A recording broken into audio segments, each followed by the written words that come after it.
Hi everyone, just wanted to touch base with my friends worldwide. Um, I'm here in London after a few weeks in India for the Gurpurnima festival. Came here, arrived here to our West London temple just as all the borders were starting to shut down. And now we're facing this very unprecedented new world order. And for me, it's actually quite an extraordinary thing to witness how, through the Lord's will, the whole world can just come to a standstill, just like that. Practically overnight, everything has changed so much. And we are of course very sorry for the difficulty into which this current world situation puts many of our friends. Economically and socially, mentally, and we certainly pray that those things can be resolved. At the same time, we are always trying to find the positive in every situation. For myself, it's a happy time to sit still, to stay in one place, not feel the pressure to be on the move all the time. So I'm happy to have this time to stay still and try to put some energy into different projects that I've been neglecting. And of course, it's important we maintain spiritual vision at this time. Try to see that the Lord is in control. Try to remember that this is, after all, a temporary, phenomenal, mortal world that is by nature subject to death, destruction, disturbance, so on and so forth. So it should not be a surprise to us. It should not be disturbing for us that such things are taking place. It is the nature of this world, and such events should help us, should inspire us to go deeper into our spiritual culture.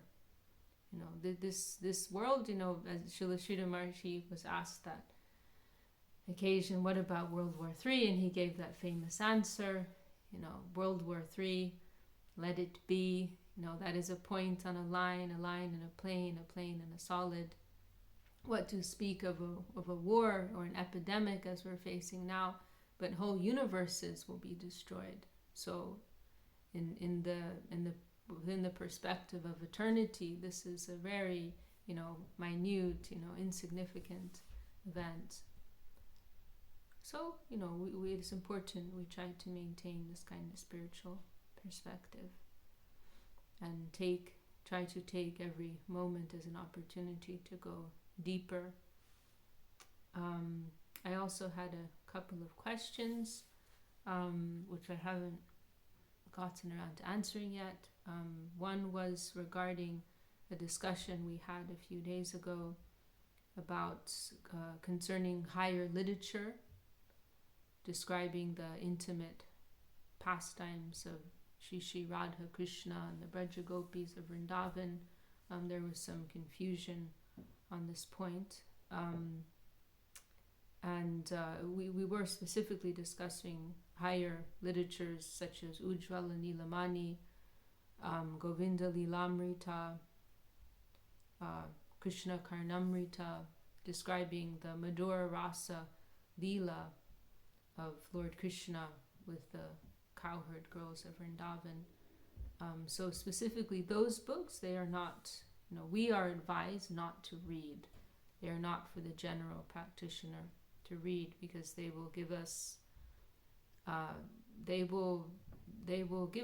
the wrong idea, or rather our wrong idea will be projected onto those higher things, because our only reference point for understanding such pastimes, such Leela, is the mundane experience that we have within this world of the relationships between men and women. And so those books are for liberated souls, and not only just liberated souls who are free from disturbance of the senses, but beyond that, actually souls who have some strong devotional tendency, souls who have some real heart necessity to hear such higher topics.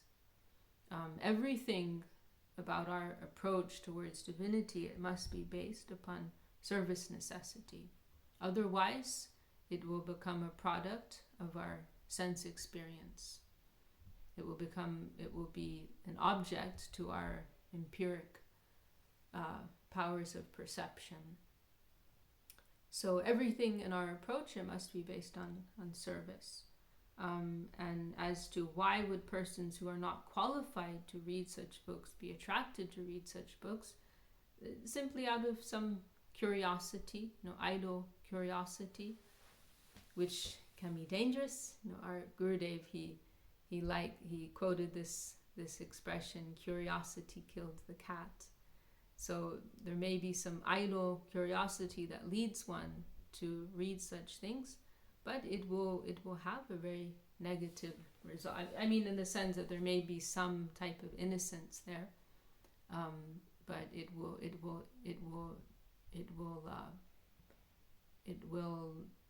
damage us. It will damage our future attainment in Krishna consciousness. It will leave a bad prejudice within us if we go to approach things which we are not actually ready for. And so therefore, we remain under the shelter of Guru and Vaishnava, and when they consider such things are helpful for us, that they consider that we are ready for that, then they will give that to us. Somebody asked Srila Sridhar Maharaj once, why do we have such books if we're not allowed to read them? What's the point? And Srila Sridhar Maharaj said, this is an atheistic question. Just because we are not able to read them now, we're not qualified to read them now, it does not mean that day in the future will not come when we will be able to. So we have faith, that under the shelter of Guru, everything will come to us at the proper time. But if we go to approach those things now, it will be imagination. It will be, it may as well be a cartoon, as far as we're concerned. It has no relevance to where we are here and now.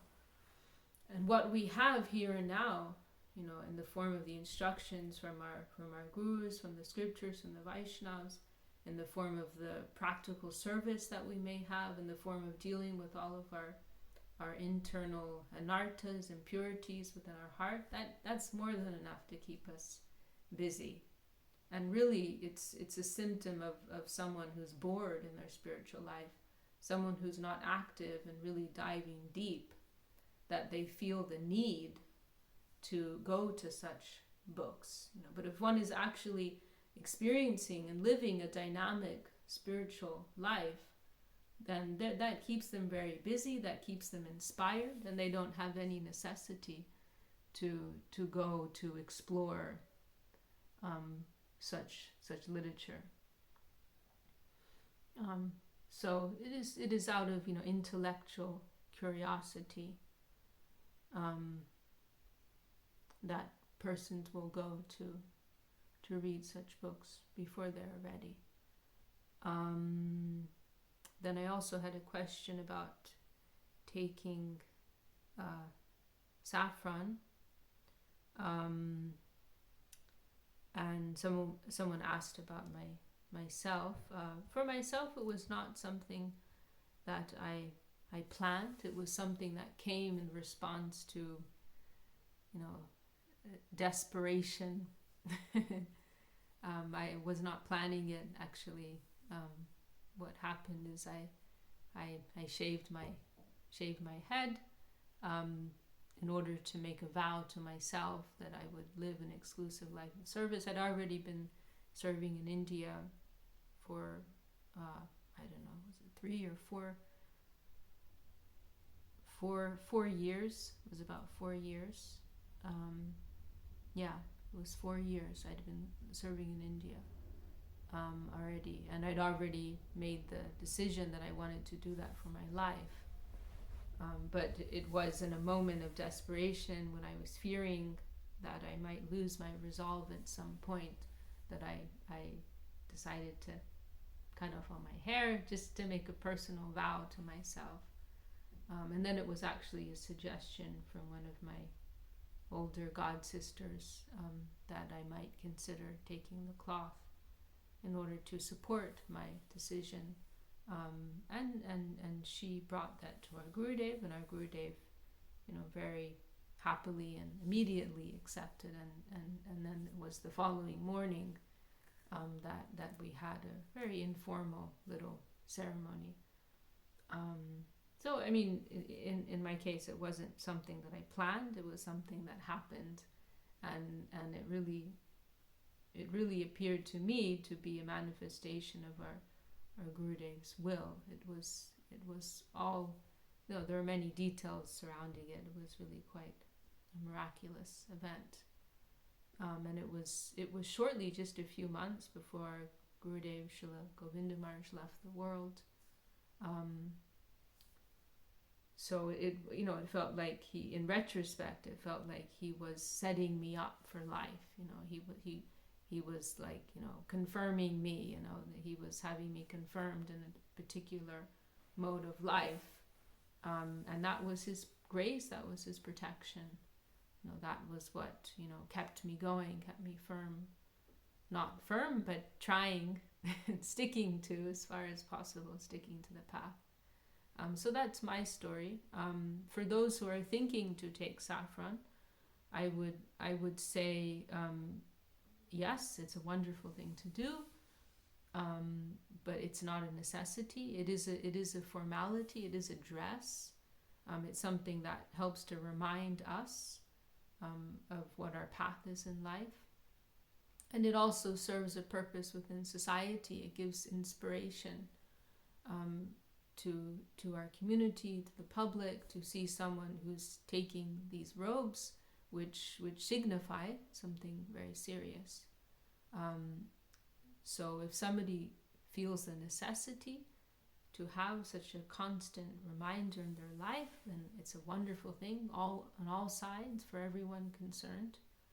So I would encourage it. I would suggest that if anyone is considering that, to live in a temple. And Gurudev himself gave this advice when, at least on one occasion I know of, when somebody asked him,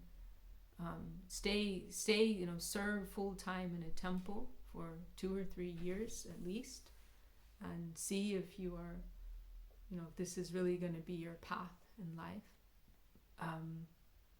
And if you you survive at the end of that, then by all means, go for it.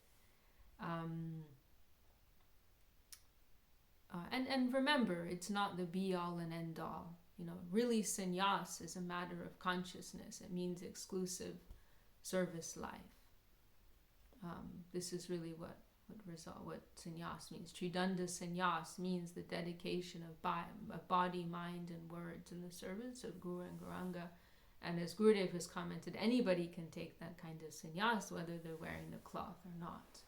So that's really what it's about. And wearing the cloth, it can be a danger, because it does lead to expansion of one's ego. that danger is always there. Of course, if one is sincere, if one keeps good association, then the Lord always makes some arrangement for cutting one's ego. I can guarantee that from my own experience. But it is a danger. It is a danger. It can make it more difficult to maintain the mood of a humble servitor. So, we have to constantly remind ourselves what our position is, and keep ourselves within the relativity of our Gurudev and the superior Vaishnavas, to always conceive of ourselves as being at their lotus feet, aspiring for some humble seva. And also last night some question came up about the difference between brahmachari and sannyas. For women, I would say it's kind of, from my impression from Gurudev, is that it's like in its own category. Srila Gurudev did describe it as a type of sannyas. There was one letter that he wrote after he gave to Bhakti Lalita Devi Dasi, the first woman who he gave saffron to, and he wrote a letter explaining what he had done. And there's one very strong statement there where he says it was not done with the sannyas mancham, but it is more than that. And then he said, if anybody can understand this, then they will be liberated. Very strong, very powerful statement. So, he described it as a kind of sannyas.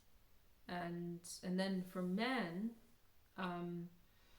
really, Gurudev's standard was that once he gave saffron to someone, whether brahmachari or sannyas, according to his exclusive devotional standard, that was a lifetime commitment that was being made. That was his expectation. And if anybody left their brahmachari life, he would be extremely sad. But of course, socially speaking, yes,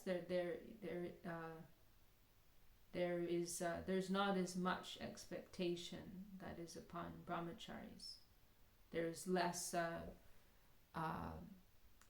formal prestige, we can say, attached to brahmacharya. And really, brahmacharya indicates exclusive service life, whereas sannyas there's more expectation of preaching there. One has more of a position as a representative of the mission, of the teachings, and and also sannyas is very much expected that it will be maintained till the end of one's life. So if somebody leaves sannyas, there is a much greater, social disgrace than if someone leaves their brahmacharya. Let me think. Any other points I wanted to make? Just that we're trying not to judge our God brothers and God sisters based upon the dress that they're wearing. Srila Gurudev really established this mood of devotion as having the primary position. There's a verse in Chaitanya Charitamrita, Jai Bhaje, Se Bodo, who serves, they are great. And Gurudev really manifests that type of mood within our mission. And we saw him time and time again give honor to householders, to grihastas, to women, as well as to sannyasis. So he appreciated who did service. He appreciated who had some substantial devotion within their heart, and he created this atmosphere that was as family-like, So we don't want this rigid, rigid society based upon formal social roles. We really don't want that. We don't want to hold such conceptions within ourselves, and we don't want to impose them upon others or create that kind of atmosphere. We want to keep a sweet family mood as far as possible. Okay, well, I think that's all. I'm always happy to answer questions. This is what keeps me alive. I'm so grateful to all of the friends that I have who are always reminding me of what my duty is in life. And that's really what keeps me alive. Okay, my Dandavat pranams to all. I'm praying that you're all very well in these troubled times, able to survive in every way possible, but especially spiritually, despite what difficulties you may be facing. All glories to our beloved Srila Gurudev, Srila Bhakti Sundar Govinda Dev Goswami Maharaj Ki Jai.